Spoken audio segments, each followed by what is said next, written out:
The Kansas City Chiefs are coming off their first loss of the season, and their punishment is they have to travel down to Carolina to take on Bryce Young and the Panthers. What a tough punishment that must be for you Chiefs fans. My name's Tyler here with my brother Ryan, and we're going to break down this Week 12 matchup between the Kansas City Chiefs and Carolina Panthers. But before we get into that, we do have a goal of getting to 6,000 subscribers by the end of the year. We cannot believe that's even possible to be saying as of right now. So thank you to everybody that has joined the channel. And if you haven't already, help us try and reach that number by hitting that subscribe button, leaving a like and a comment. Let us know who you think will win this game and why. So, Ryan, Chiefs getting their first loss of the season at Buffalo. Tough environment, tough game against two of probably some of the best teams in the NFL. Would not be surprised if that's not the last time we see these two teams play in this football season. So it'll probably be next year. It will definitely be next year. It has to be next year, but that's besides the point. So the Chiefs are traveling down to Charlotte to take on the Carolina Panthers, who are coming off a bye. Last time we saw them, they got a win in Germany against the New York Football Giants. And all things considered, we're seeing some improvement within Bryce Young. The bar was set really low already to begin with. But that being said, though, they did play decently well against a good, not great Giants defense.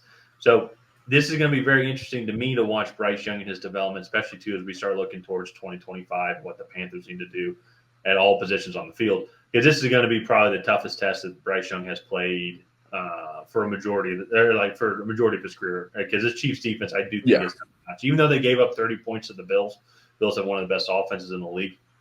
Still, in general, though, the Steve Spagnuolo Chiefs defense is phenomenal. So, want to throw it over to you here. What are some of the things that the Panthers need to do to come up with the upset here, and what do the Chiefs need to do to rebound and get back to their winning ways? Yeah, I think the big thing for me is they need to take this load off Bryce Young, and so whether that's establishing a running game or having the receivers create after the catch, I think that's going to be really important. And the other thing too that I go back to the Falcons-Chiefs game, and they were interviewing Justin Simmons before the game, and they obviously Justin Simmons coming from Denver, played against Patrick Mahomes a few times, and they were like, "What are the surprising things about playing Patrick Mahomes like that people don't expect?" And he's like, "Patrick Mahomes throws a couple interceptable balls per game. He's like, you just have to come down with them." And to me, I think if the Panthers are going to win this game, they have to find ways to come down with those footballs. Patrick Mahomes this year, I believe he's had a turnover in almost every game. And so, I think definitely opportunities there to be capitalized on, for the Panthers. So take the game out of Bryce Young's hands, get the ball into your playmakers' hands, try to capitalize on some of those Patrick Mahomes mistakes that he's been making throughout this season so far. So that for me. And then if I'm the Chiefs, it looks like Isaiah Pacheco is coming back for this game. I think it's going to be really important for them to get that downhill running game going again. Kareem Hunt, I think, has done a good job filling in that role in Pacheco's absence. But I think Pacheco comes back. He does bring another level to that downhill running game. And this offense, I think, this passing offense, I feel like throw punches and bunches type of thing. And all in all is good, but I think they need to continue to build some of that chemistry between Xavier Worthy and Patrick Mahomes, DeAndre Hopkins and Patrick Mahomes, because Travis Kelce has had a bit of a down year. I know he's picked it up in the second half of the games played so far, but again, still just not quite the same level of production there from Travis Kelce. So I think this passing offense needs to continue to build their chemistry as well. Yeah, no, it's starting to see in that first half Xavier Worthy starting to kind of grow, and I think that he's going to be somebody that can develop, especially too once when Rashee Rice comes back, and it'll be kind of wild if they re-sign DeAndre Hopkins. But Hopkins is going to want money, of course, but I think also the Chiefs too, as of right now, they're projected to have $18.9 million in cap. So that would probably be majority of their cap of what DeAndre Hopkins is looking for. Yeah. But that would be a very interesting receiving room nonetheless next year. And Trey Smith, their left guard, I believe, is a free agent as well. So that if they're moving money around, they're paying, and they're going to be paying him a lot. So yeah. So besides the point though, with this game, it's the Chiefs were due a game. I still think they're going to be tough out just throughout the rest of the season, just in general. Just because we get Patrick Mahomes at quarterback, you have Andy Reid, probably the best coach in the NFL as of right now. And just the way they can game plan, they're always going to put themselves in position. So this was going to happen. They had their opportunities, which I think is going to be one of the things that like you can hang your hat on. Like, hey, Josh Allen can win all the regular season games, and Patrick Mahomes wins all the playoff games. I think that's a fair trade-off. So we'll have to kind of wait and see. When it comes to this game, though, it is we were debating this at dinner while we were watching the game as well. It's like what level does Pacheco bring back to the team here? And I think he just brings that overall 3-down diversity when it comes to running back. Kareem Hunt, I just looked it up. He does have 14 catches on the year for a little over 100 yards. So that's pretty solid.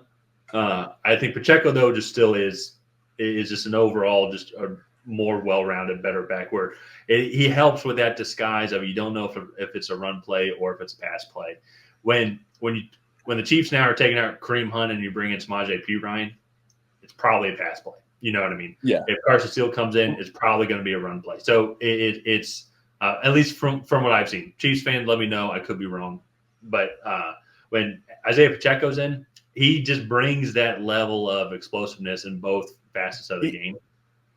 He brings that extra, like Kareem Hunt does like 90% of what Isaiah Pacheco can do, maybe 80 to 90% in that range of what Isaiah Pacheco can do. But he brings that extra 10 to 20% that can really boost a running game. Yeah. In my opinion. Yeah. Well, to me, it's not even just in the running game. I think it's also then too in the passing game, and just that level of ability to disguise what type of play you're going to be running. It's going to look great against the Carolina Panthers defense. Oh. Anything they do is going to look great. They could do QB sneaks the entire way. It's funny too, just looking at this Carolina Panthers defense so they gave up 342 yards against the New York Giants in Week 10. Ryan, guess when was the last time the Panthers didn't give up more than 400 yards in a game? Was it to your Falcons?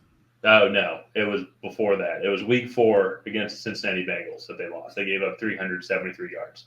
They haven't had a game this season where they haven't given up more than 330 yards in every game. And so it's the Kansas City Chiefs. They might not hit 400 because the Chiefs are averaging they're averaging 337 yards. I could see them having a little bit more than that. They potentially might not hit 400. That being said, though, I can 100% see them just having an explosive game, especially too after coming off their first loss. They're going to want to try and get back into a rhythm here and maybe have something similar to like what Detroit did to Jacksonville today, where it was like that 52-6. And 52-6, to me, I think is going to be the thing. The two things I want to watch, and we already talked about Isaiah Pacheco. How does Isaiah Pacheco do coming back into this offense? How does the Kansas City Chiefs offense bounce back? But then also, too, what makes this game really interesting is just how is Bryce Young's development overall? Because we have started to see some interesting pieces on this offensive side of the ball. I think Xavier Legette is a hit. Very excited to see Jonathan Brooks play. He's probably going to be playing. He flew to Germany, didn't play. He was inactive. Now they have a bye. He's probably going to come in and play this game. But also, too, on top of that, Chuba Hubbard has had a good rushing season so far as well. Jatavian Sanders, their rookie fourth-round pick out of Texas, he's had some good moments as well. He definitely benefits more from Andy Dalton being the quarterback, if we're being honest, than Bryce Young, but still something you can develop on. And so just how does this young Carolina Panthers team just kind of keep on improving against the back-to-back Super Bowl champs? So that's what I'm going to be curious about with watching this game. I don't think it's going to be close at all. I'm going to go with Kansas City here in this game. But I do expect a good fight out of Carolina. Yeah, and I think this is going to be about moral victories for Carolina here. I don't think there's going to be much of a chance that they actually beat Kansas City on the scoreboard.